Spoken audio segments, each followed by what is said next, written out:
actually burned myself out really early in my career by trying to do it all and be it all and sort of be there for everyone else while I was unable to really receive from others and just not taking care of myself because I really was focused so much on helping other people. Welcome to Leading Voices, a podcast brought to you by WestEd, a national nonprofit, nonpartisan research, development, and service agency. This podcast highlights WestEd's leading voices, shaping innovations and developing equity-driven supports for schools and communities across the country. My name is Danny Torres. I'll be your host.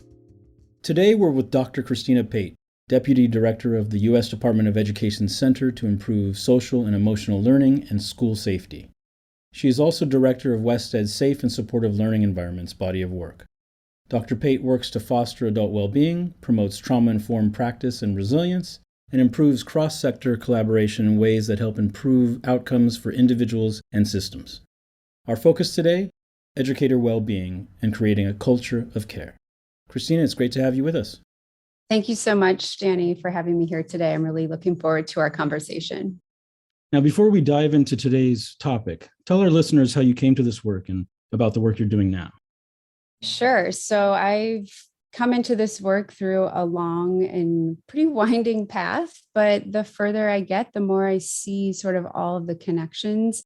I really sit at the intersection of research, teaching, and practice, and sort of traverse a lot of content areas and work across sectors so that I can address the personal, interpersonal, and systemic aspects of the whole person and of the whole community. But to your question, how did I get here? So as a little person, I think I always had such deep care and concern for other people's well-being. And I always knew that I really wanted to be in a helping profession of some sort. And I was always the sort of empathetic and non-judgmental listener and support to my friends and my family. And I was definitely their counselor before I was ever trained to be one. But I've certainly had my own struggles, both personally and professionally. And I actually burned myself out really early in my career by trying to do it all and be it all and sort of be there for everyone else while I was unable to really receive from others and just not taking care of myself because I really was focused so much on helping other people. I also found myself working in some really unsupportive environments at best, and sometimes toxic work environments that were really competitive, which, to me seems so ironic as someone who's working in a field that's really intended to support people's well-being. It was quite the opposite sometimes. So I had a lot of healing and growth, both personally and professionally, to really move myself through that burnout and to create conditions for myself and for others to heal and transform and thrive. So this topic of educator well-being and creating a culture of care is really near and dear to my heart.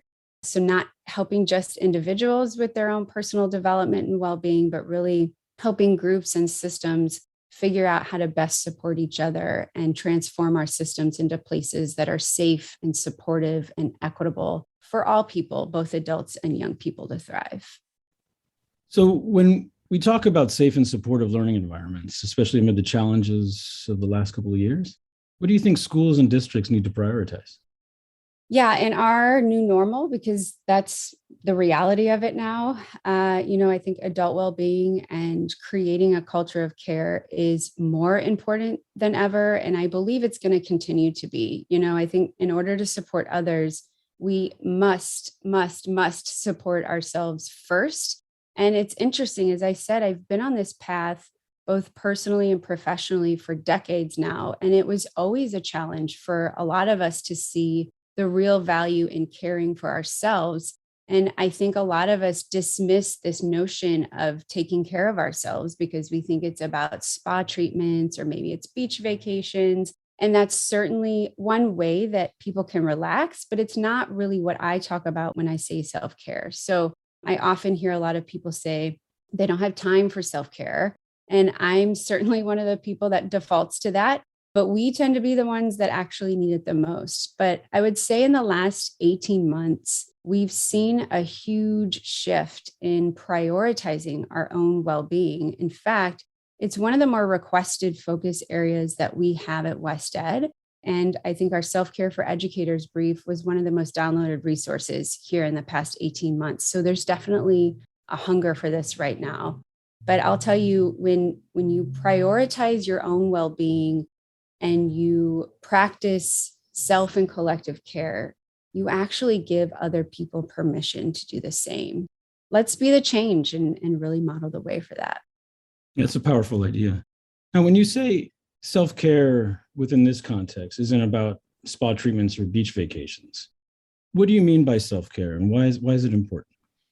Yeah, I mean there's a million definitions out there. I would say in general, it's really about providing adequate attention to your own physical or your own psychological health and wellness. And really it's just about taking an active role in your own health and well-being, whether it's to preserve it, to protect it, to improve it.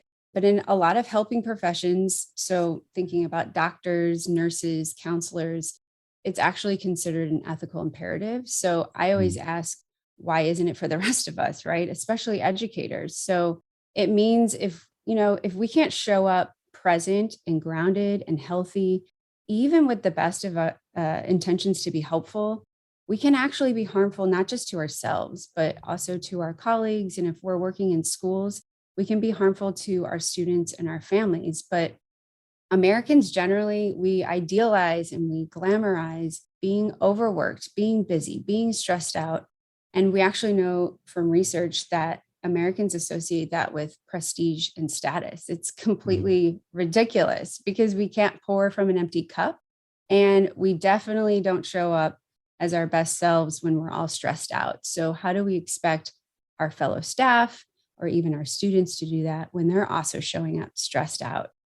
People often ask, why should we make educators' well-being or their self-care a priority? But we require so much of educators these days, whether it's teachers, support staff, administrators. And we know that educator burnout is such a huge concern and it leads to poor retention rates. You've probably heard that statistic. I think it's 40% of teachers leave the profession within 5 years. And that was pre-coronavirus, right? And then we also have some more recent research that talks about school leaders' well-being, that they have such difficulty with their own self-care, that their stress-related health concerns are worse than firefighters and law enforcement, which I think is crazy considering the amount of trauma that those folks face. And that actually makes me think of like the role of vicarious stress and trauma for educators. I think we often fail to realize or maybe acknowledge that educators who are working with students and families who are experiencing great stress or trauma, they're also experiencing that. And it has a real impact on educators' physical and psychological well-being, but we don't actually train them for that. And we often don't have supports for that when it comes up. So when we think about educator wellness, we have to think about the effect that it has, not just on us as adults, but on student outcomes as well. When educators can show up healthy and present, they actually have more positive interactions with students, and that leads to a lot of improved student outcomes. So essentially, adult well-being is a prerequisite to all of those student outcomes that we're looking for, academic and non-academic. So if we know these relationships are fundamental, I guess the question is, how can we support students and families with the guidance and structure they need while preserving our educators' well-being? And then when we think about the added stressors of the pandemic, of the racial injustice, it's just more important than ever to prioritize our well-being, both individually and collectively. I wanted to talk a little bit about the ethical imperative. Yeah. Can you tell us more about what you mean there? Sure. So, for example, I'm trained as a psychologist, and it was sort of part of our, ethical code of conduct that in order to do no harm and to be of benefit to others, we actually have to be taking care of ourselves physically and psychologically. And so, if we're not, we don't have to be in perfect condition to be helpful, but we certainly can't be in a debilitating condition or under so much stress that we can't really show up for other people. So it's really again, it's sort of that prerequisite in order to be, helpful to others. We have to be helping ourselves first. Right. It's like that analogy, right? Where you're on the plane and you have to put the oxygen mask on yourself before you can help others. That's exactly right. Yeah. All right. So, how do we approach our own well being and the well being of others, or create that culture of care, as you mentioned?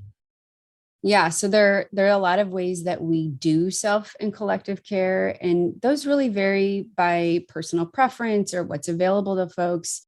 But more than what we do is the way that we are. So not only is it important for us to really shift our way of doing, but then we have to sort of shift from a way of doing to a way of being. And that's really on a different level than what we're used to. It's considered embodiment. So it's about the ways that we show up for ourselves and with our colleagues and with our students and families. And it's about how we really create the space for our staff, for our students and our families to be their authentic selves and really to have opportunities to co-create together our systems, our policies, and our practices, and to have agency in our lives. And then, it's also about a space to get calm and grounded and a space to get connected and feel a sense of belonging. And, as adults, as individuals, and as a collective, we really have to model the way for that, the ways that we show up. So, you mentioned it's how we show up, right? So, how can educators show up for themselves, for their students, and their colleagues? And is it different for in person learning and through distance learning? Yeah, I mean, showing up is not that different in person than it is through virtual means, believe it or not. Just the medium through which we do it is different. And that medium, I think many of us are getting more comfortable with, but it's still not what most of us are used to or what we prefer. But, when we're teaching students or if we're working with our colleagues, we can still engender safe and supportive environments that improve our ability to teach. They improve our students' ability to engage and learn. And, one framework that I always encourage folks to consider is offered by Bruce Perry. It's called the 3 R's framework. So that's regulate, relate, and reason. And it is grounded in brain science and trauma informed practice. This framework, it's originally developed for young people, but it's based on what's called the triune brain model in neuroscience. So it applies to both adults and to young people. But I typically suggest that educators closely follow the process of how to reach what we call the thinking brain. So it's beginning from the back of our brain and it's moving to the front. So in that order, we really want to ensure that staff are first and foremost regulated in what we call our reptilian brain. So that's in the back and the bottom parts of our brain.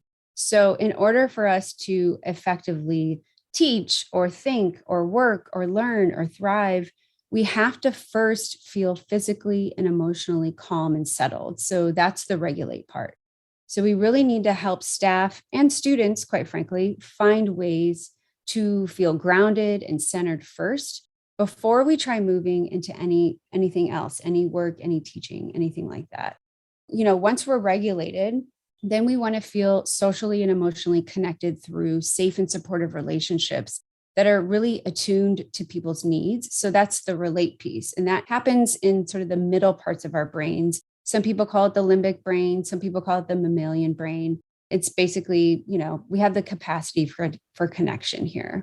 And then once we're calm and settled and we're connected in those healthy and supportive ways, then we're finally ready and able to engage with formal work tasks like instruction or learning. So that's the reason piece. And that actually happens in the top and front parts of our brains, or it's also called our neo-mammalian brains. It's sort of what makes our brains uniquely human. So if we try to jump straight into work, or we try to jump straight into teaching, or for students, if they try to jump straight into learning, we've actually bypassed what our brains need to actually get there. So if staff and students are showing up dysregulated because they're stressed out or they're unsettled, which, I mean, let's face it, most of us are these days, or they're feeling disconnected from safe and supportive relationships or safe environments, we're not going to effectively, much less sustainably, actually reach the thinking brain. So I think to your point around the sort of virtual versus in person, what I say is the what and the why are the same. It's just the how that may be different depending on whether you're in person or virtual or some hybrid form of that. Right, right. Yeah, I love Barry's framework, regulate, relate, and reason. Can you provide some examples of what that might look like, and perhaps start with regulate? Sure. I think in order for us to help ourselves, which then helps our students and our colleagues feel more settled, there are just some really simple things that don't take a lot of time. They don't take a lot of skill, but they help us to just get grounded and centered. So you can very easily begin meetings, or if you're in a classroom, begin your lessons. Or I actually just like to start my day this way. But we can begin with grounding and centering exercises that help us focus on what's happening in our minds, our bodies, or our surroundings. And so this can help us get engaged. It can help us stay focused. And any of these exercises could be recorded or spoken or written or read aloud. So there are a lot of options for different formats, for preferences, different languages, things like that. So, one thing you could do is before beginning your meeting, or, if you're alone, again, maybe it's at the beginning of your day or your class, is just either close your eyes or turn your gaze down to the floor and just take in 3 deep breaths in through your nose and out through your mouth. Or another thing that is helpful if you're sort of feeling scattered and you're having trouble getting focused, you can just look around your environment and name or identify one thing that either makes you happy or calm or relaxed, and just kind of think about why. That just helps us bring us into the present moment and get focused. Or one thing that I often do, because I tend to hold a lot of tension in my jaws, in my neck, and in my hips throughout the day, is to do a body scan. So you can sort of scan your body starting at the very top and, going all the way down to your toes, and just try to notice, where I feel tense, where do I feel relaxed? And I'll just sort of silently tell the tense parts to relax so that they feel the same way the calm parts do. And sometimes it takes some time, if I'm really stressed out or tense or been like focused on the computer for a long time, it can take a while, but I'll try to imagine my muscles just sort of releasing some knots or untangling something. Or sometimes I'll just imagine like a large eraser erasing all of the stress and tension away. And otherwise, just take more breaks. We don't give ourselves enough breaks. We're back to back, either in classes or on Zoom calls, whatever it is. So try to move your body more if you've been really still, or if you've been super active or anxious, then maybe just try something that's more calming and relaxing. So, I mean, individuals are different, right? They have different stresses in their lives and different experiences. Do these strategies look different for different people? Yeah, they certainly can. And I think something that's important to think about is, regulating activities for young people might look different than what they look like for adults, or they might even be things that make adults uncomfortable. Or regulating activities may look different across cultures. So, thinking about things like physical proximity, some people like to be physically closer in order to regulate. So, being physically closer with other people, while other people just need a little bit more physical space to get regulated, especially if they've had maybe a negative interaction with someone. And physical touch is a big one too. Some people, I think about like young kids, like they might want their back rubbed or something, right? But other people might find physical touch really distressing. The example I often use is how many of us go up to people and say, I'm a hugger, and then we wrap our arms around them. Some people are just so soothed and comforted by that. And other people are like annoyed and distressed, or if someone has trauma in their background, they might actually find that traumatizing. So just considering some of those things before we sort of assert what works for us. I think another example that I hear about is, braiding hair or performing other sort of grooming activities. In some cultures, that's actually a means to soothe. And that's what we call co-regulation. So, really just sort of think about your biases and just work towards culturally responsive practices. But at the end of the day, when you're thinking about yourself, just do what works for you. So, when you're talking about co-regulation, how do you manage boundaries and understanding what others people might experience before you engage them in a hug, for example? Well, that's a great question. So, when you're thinking about boundaries, you have to clearly communicate what you want and need.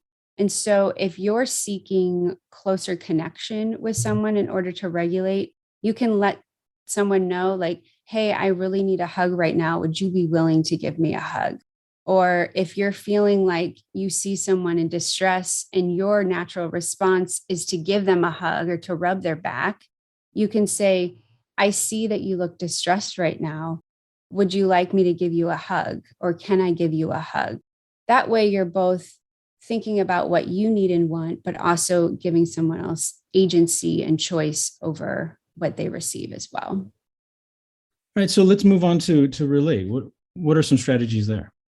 Yeah, the human brain, it develops in relation to our physical and social environment. So there's this phrase that we're quite literally wired for connection. So, when we experience school or work as a place that really acknowledges and affirms, and it really celebrates our identities, where it allows our agency, then our levels of engagement and our sense of belonging actually increase. And then that promotes healthier relationships, whether that's among our staff or whether that's with our students and our families. And it also increases our retention rates. We talked about burnout and sort of the retention rates earlier, but it improves those. And it also just improves our abilities to teach and our students' abilities to learn and thrive.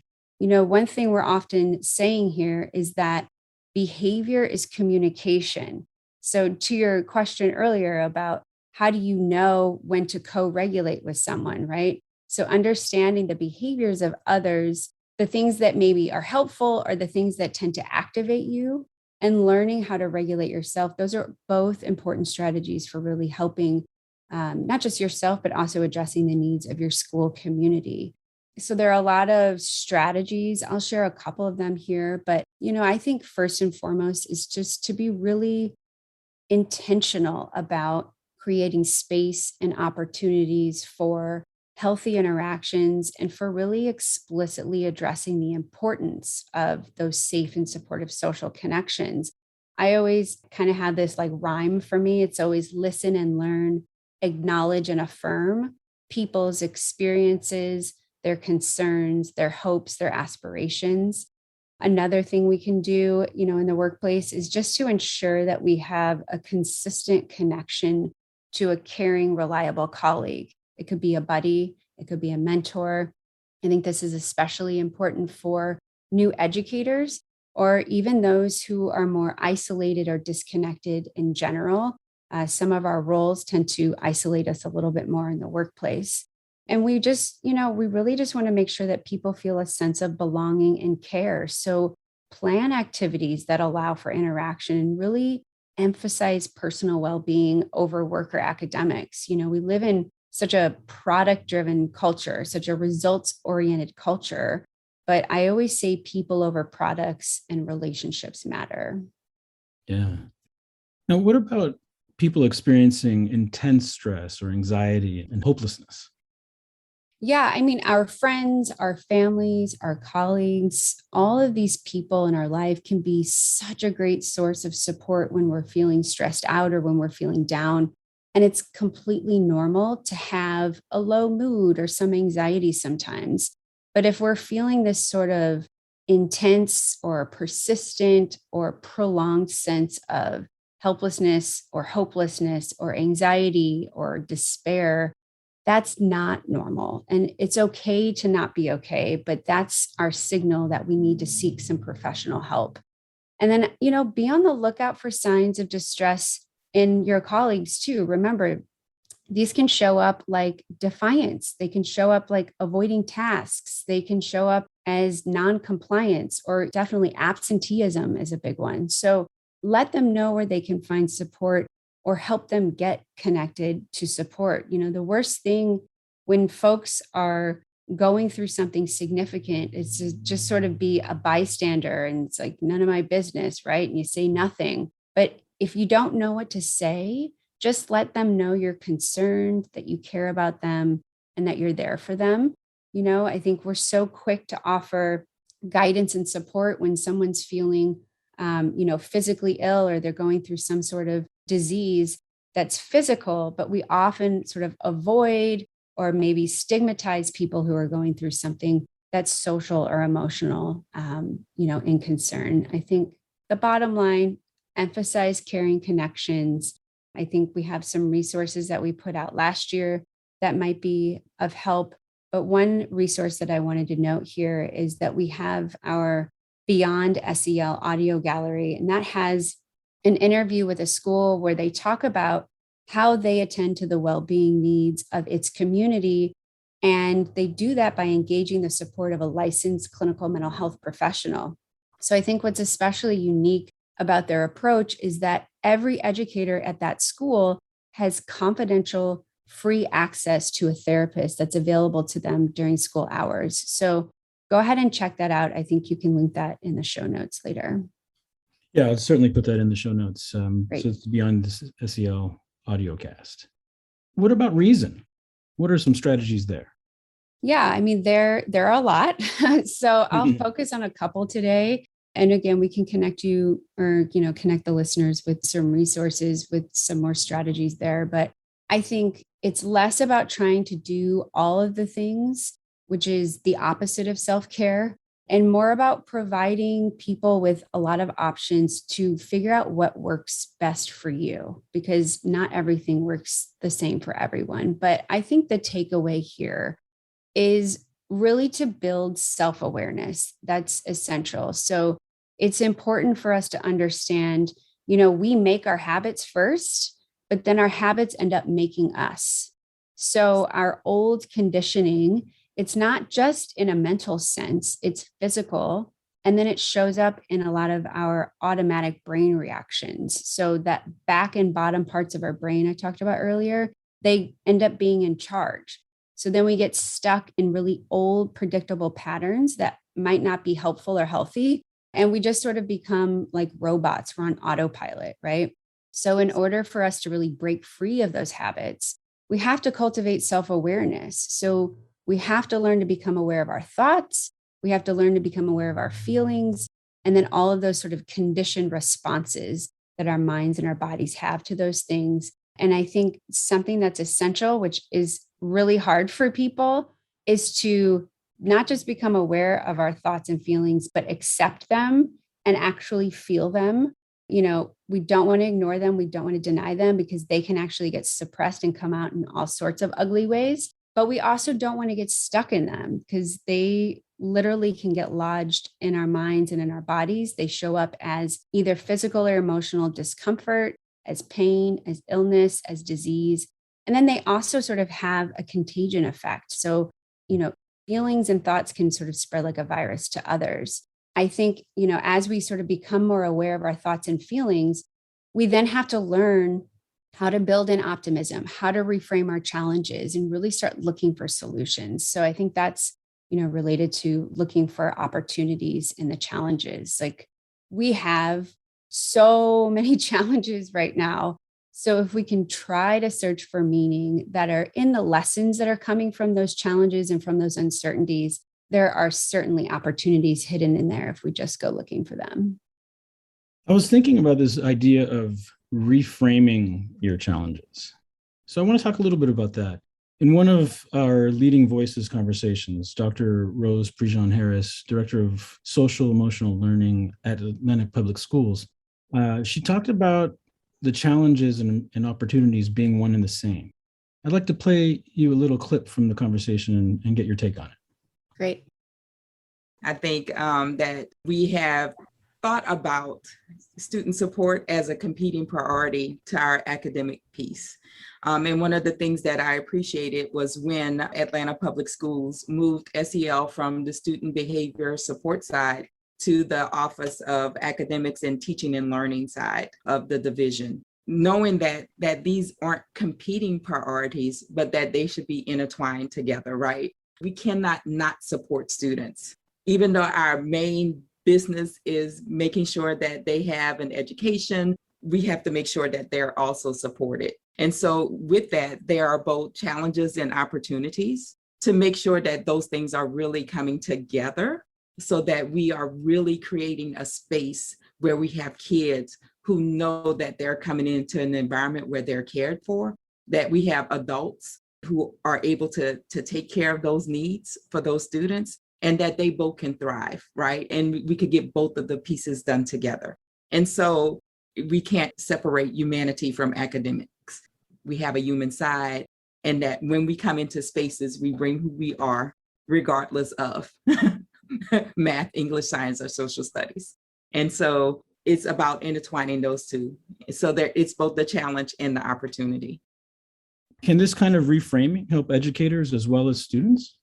Absolutely, Danny. This is a perfect example at the collective and systems level of not just reframing, but really identifying where the opportunity lies in order to help people at a personal, collective, and systems level. So think about it. What do we want our lives and our workplaces, whether it's personal, professional, right? What do we want that to look like and feel like? You know, Rose identified what that looked and felt like for Atlanta Public Schools, right? What do we want to leave behind? What opportunity do we have during challenging times to make something better, just like they did in Atlanta Public Schools? So I always say overall, really focus on what we do like and what we do want, rather than all the things that we don't like and we don't want. You know, had Atlanta Public Schools just continued to not like that SEL and academics were separate, they would have just continued to complain and be siloed.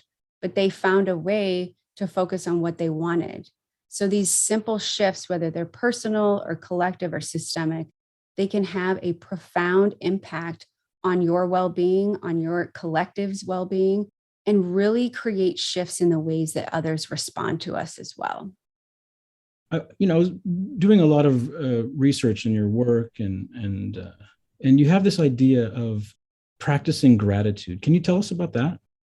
Yeah, I think, and this is obviously not original to me. I think practicing gratitude often sounds cliche, but there's actually a lot of research to support it. So there are just simple things that you can do, whether it's a list or a journal. You could write a couple of things that you're grateful for every morning when you wake up or every evening before you go to bed.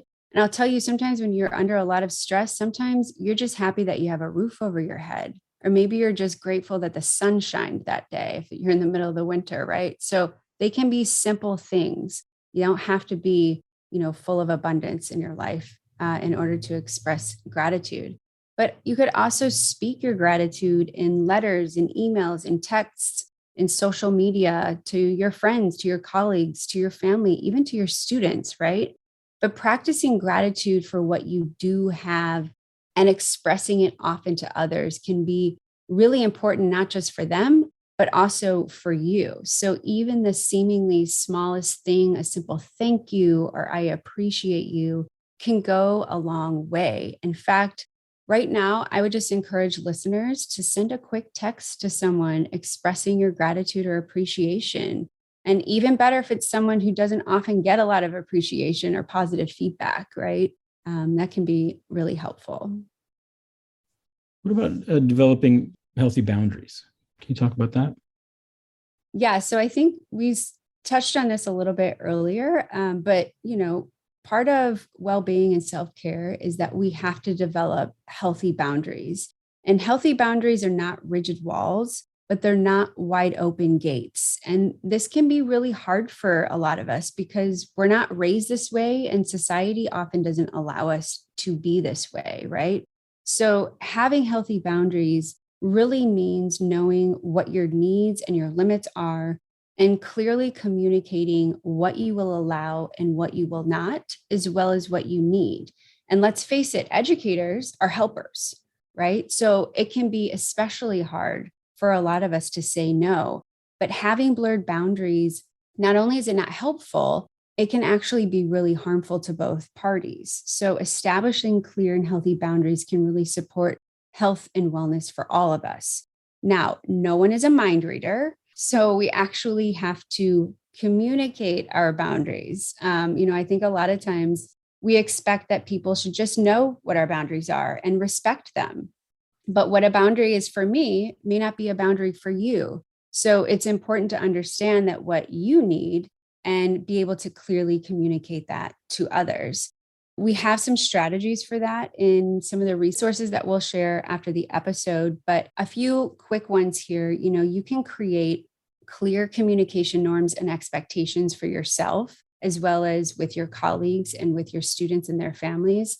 I think this one is just so important, is to be clear about when you are available and when you are not.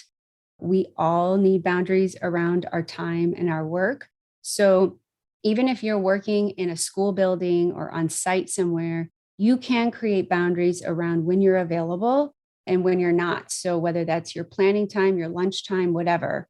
And then at home or after work, you can still set official work hours for yourself. You can try not sending or replying to non-essential work emails at night or on the weekend. And then as you're creating schedules and rituals for more stable routines, hold yourself accountable to those things. I know I'm usually the first one to say, oh yeah, I can squeeze you in, and I'll sort of drop my other things so that I can help other people. But it's important for you to have boundaries with yourself, right? So you can really start to interrupt your own time and your own well-being if you're constantly allowing that to happen.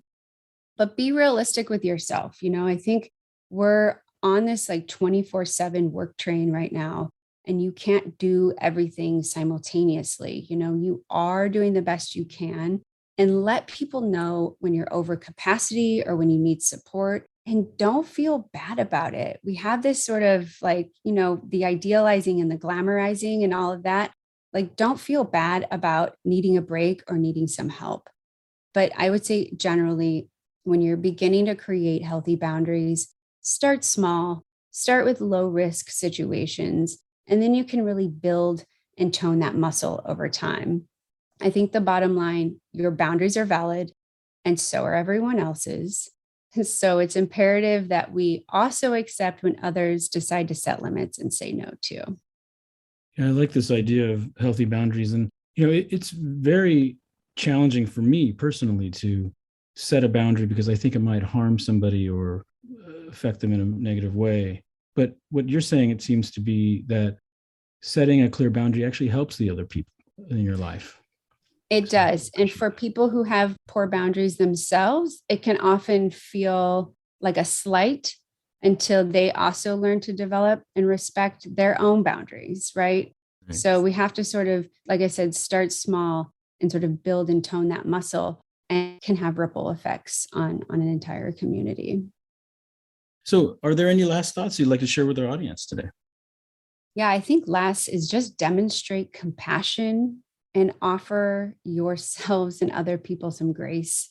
It can be so hard to not judge and criticize other people during challenging times, especially when they have, stress responses that seem weird to you, or they have opinions that are a lot different from yours. We're so polarized right now. We're really judgy about each other. So just try to connect with others through active listening. Try to seek to understand others rather than be understood. And I think really just try to strengthen your feelings of concern for others. But most important is to have some compassion for yourself. It is essential. Be kind to yourself. Try not to judge and shame yourself. Speak to yourself the way a dear friend would, right? Because at the end of the day, we really all are doing the best we can. We're under a lot of stress right now. So we're doing the best we can with what we know, what we have, where we are in life. And we just always say people do well if they can. So please remember that. Thank you very much, Christina, for your leadership in this work and in the effort to create a culture of care in schools and districts, and for your emphasis on supporting educator well-being. Can you tell our audiences where they can find you online, on social media?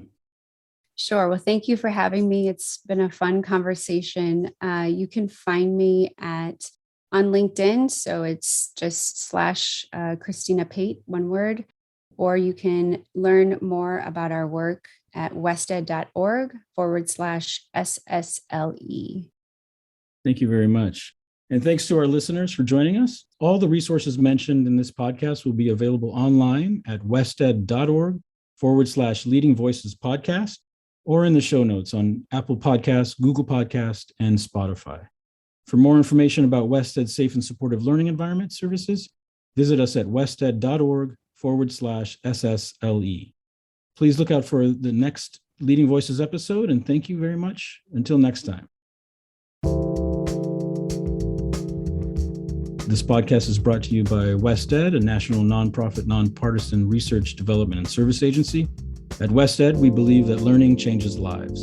Every day, we partner with schools and communities across the country to improve outcomes for youth and adults of all ages. Today's episode focused on one really important facet of the work that we do at Wested, and I encourage you to visit us at wested.org to learn more. And a special thanks to Tanisha Bell, Principal Content Developer for Leading Voices podcast, and to Sanjay Pardanani, our sound engineer and technical expert. Thank you, and join us next time on the Leading Voices podcast.